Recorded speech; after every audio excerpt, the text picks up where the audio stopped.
Roger Federer was moved to tears when he got a look at his emotional retirement documentary.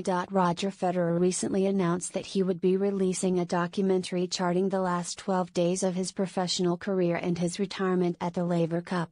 And it's set to be an emotional watch, as the 20-time major champion confessed to crying 6 times when he watched a recent screening.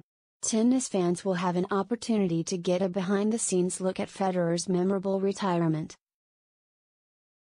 With a feature-length documentary set to be released on Prime Video, the 42-year-old ended his career at the 2022 Laver Cup with his biggest rivals, Rafael Nadal, Novak Djokovic and Andy Murray, by his side. It was an emotional night, with Federer and Nadal in tears at the Team Europe bench after hitting the final ball of their doubles match, signaling the end of Federer's career.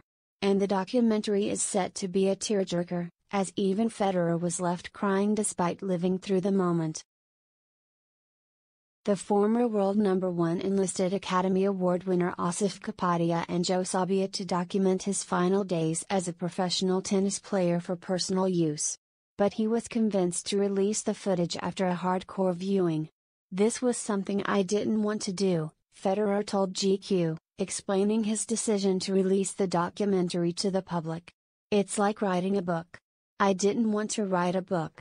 I just was not ready to write my story. So that was never an idea." Then when the end was coming nearer, and once the Laver Cup was set, the question was, well, do we want to have anything documented? Just maybe more for my own story, for my own kids, for friends and coaches and my team. Explaining the initial concept, the 103-time title winner continued, "How about if we film a little bit of an over-the-shoulder type thing? Then at least we'd have something, because we almost have no behind the scenes of my life because I never want anybody around." So then they came and I said, "Well, you probably want to see before, and then during, and after, the match." But Sabia, the creator and voice of Vogue's famous 73 Questions, won Federer around on the idea of releasing it as a documentary.